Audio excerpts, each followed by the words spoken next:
questions for Coach? Which I guess just being able to come back home, SEC opener. Where do you feel like your team is? Is health probably still the biggest question for you heading into this one? Yeah, and even when you get some guys back, like Cole Foster coming back, but it's still a little slow coming back. It doesn't mean somebody's going to be mid-season form. They might have to play into it for a few days. Hope not, but you have to be prepared for that. I think there's a chance we get some guys back, like Pierce, McMurray. Will they be on the 27-man roster? I hope so. We played 9 and 11 days and then took a trip, been on the road, to Arkansas, and then coming right back in 48 hours playing in Montgomery. And then this has been an early series. So, man, there's been a lot of playing and traveling here for this ball club. But the batting practice, Pierce might be DH instead of being in the outfield first time back. Same with McMurray. But I'd love to have those two back on the 27-man roster. We think that would help us eventually. I think I was just sitting around the table talking that usually I'm pretty patient type guy and stay on a process, and really have tried to do that with this team with so many young pieces. It's a challenge sometimes with a ton of young pieces, but there's a positive back end to that where, man, we're getting some young players that are huge pieces of our future that are already getting great experiences, like playing on the road in one of the toughest places to play in the country, etc. But we'd like to have what we think is our best team together to move forward. So no excuses. Getting some guys back will be huge. I think it's probably important for me to go ahead and mention, because I haven't gotten an update, and our fans and you guys have been so patient with like a Joseph Gonzalez, because we anticipated and was hopeful that he would pitch in Arkansas. When that didn't happen, I just felt like we're yo-yoing back and forth. So, we just asked the best doctor in the world to sit down with him face to face, and so we're probably going to take a few more weeks, maybe up to 6 weeks. Joseph still feels something when he's in full external. When he cranks it up to full speed, still feels a little bit. So the positive news with Joseph is we don't think there's any surgery on the horizon or in his future for what he's experiencing now, but we think it's going to cost us a few more weeks to try to get this last thing knocked out. So did get to speak to Dr. Andrews today. So I think we're getting some guys back, but the Joseph prognosis we probably won't have anything else for 6 weeks, and then we'll see where Joseph's at, number one, where the team's at, but at least we have some clarity. We've been yo-yoing back and forth with this, and so to put that to bed and give everybody an update, I think that's where we're at from a health standpoint, and I just think we're going to know more week 2. We're not used to looking or seeing with 2+ decades of experience where you had 5 sweeps on a first weekend. So I usually say, man, 4 or 5 weeks, let this thing shake out. There's different rhythms for clubs. I think this is going to tell us a lot. We're seeing maybe somebody you just played having to go on the road, looking around at the matchups, and now us in Georgia kind of in that same boat, and we're playing each other. I think this second week is going to tell us a lot about where we're headed and what's going on. So, but we still have to stay in a process. If you do these certain things, that equals results. So our straight lines is continuing to try to have big innings and to pitch better, etc. Keep fighting for base runners, all these things that we've tried to build this team with. That's our process. That's what we can control. We went 0 for 9 in the series in that last weekend, so that makes it really tough in any of the phases. So hopefully we'll do better at that. If we can stay on the process, have better results this weekend. But I think this is a huge week for everybody in the conference. Pitching plan still the same with Vail, Crotchville, TBA, and then kind of filling the gaps? Close. We're just going to split that second day.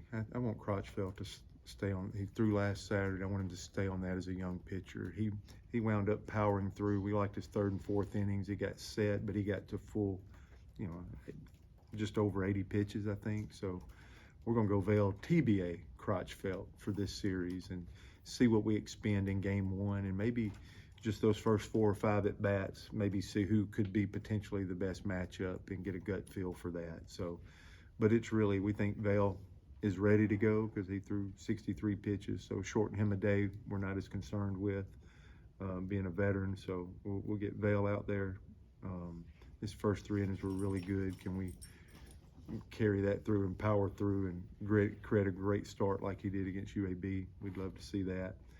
And then what do we use? What do we have to use behind Vail if we can stay competitive in game 1?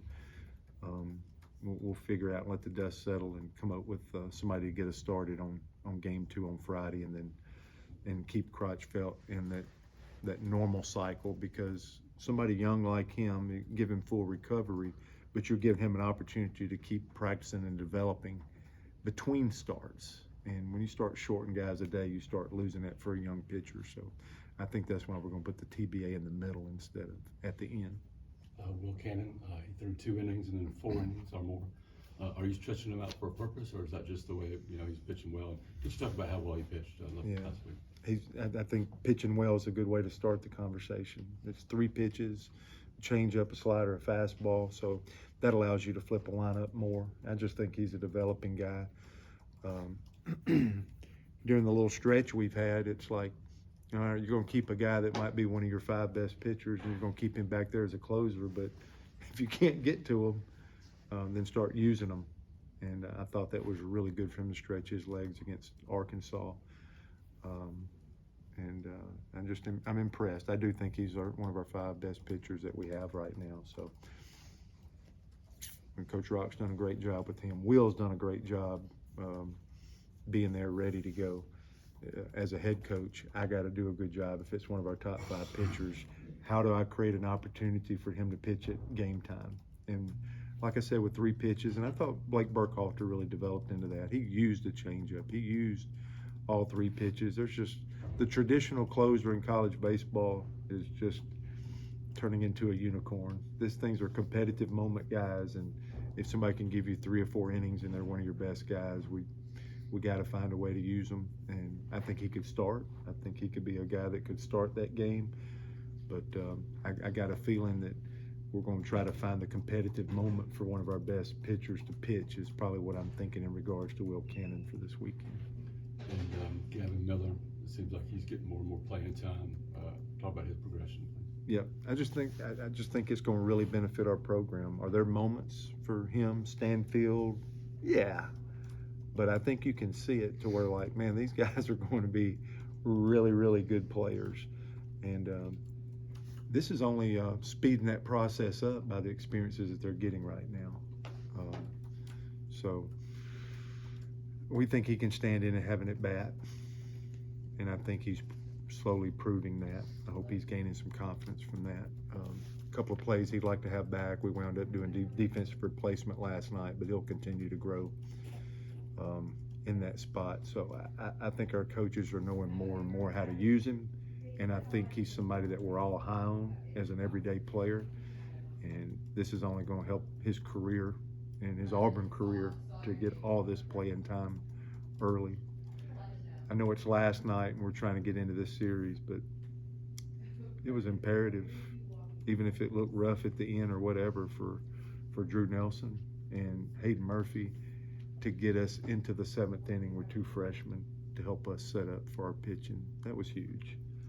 So there's a couple of more guys, even though they're pitchers instead of position players, and they're learning by fire. And I'm not sure that's how we drew it up as coaches with these guys, but that's where we are. And now 5 weeks into it, Drew Nelson getting 4 innings and 1 hit and learning and growing and gaining some confidence. We tried to start him opening weekend, and he stayed in it, did a nice job in Arkansas, and then got us off to a good start. I like seeing that growth out of all these young guys. So I'm just taking the Miller example and spreading it around we got a lot of young guys playing right now, and it will be to the program's benefit moving forward. Is Drew a guy that could eventually wind up back on the weekend again, especially with Joseph doing what he's doing? Yeah, I think so. We tried Connor Copeland in that spot last week, and it was competitive. I think we lost a 5-0 ball game. It's not like we got totally blasted. We just offensively, you score 5 weekends on the road in the SEC, good luck. So we know we have to do more with all of where our phases are at. but we just, I just want to see us punch back more. I wouldn't disappointed in us not winning per se. I just, the resiliency, the ability to punch back must be there. This is SEC baseball.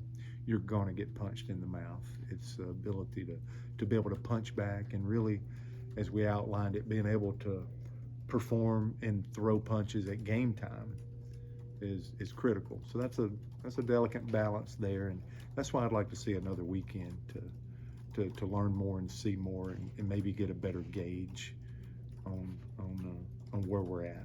But I believe we can have success now, even though I'm talking about young players that maybe wouldn't have been playing if this guy or that guy was back in the lineup. This is good and tough and hard, like every year I've ever been a part of this league. So this team just needs to understand that, embrace it really, and really just, we overuse the stay in the fight. That's kind of our deal. But you got to be in the ring, and you got to throw some back. It's not just cover up and take punches. This league's built around your ability to throw punches back. That's what I want to see out of our ball club this weekend. Good. All right, thank you.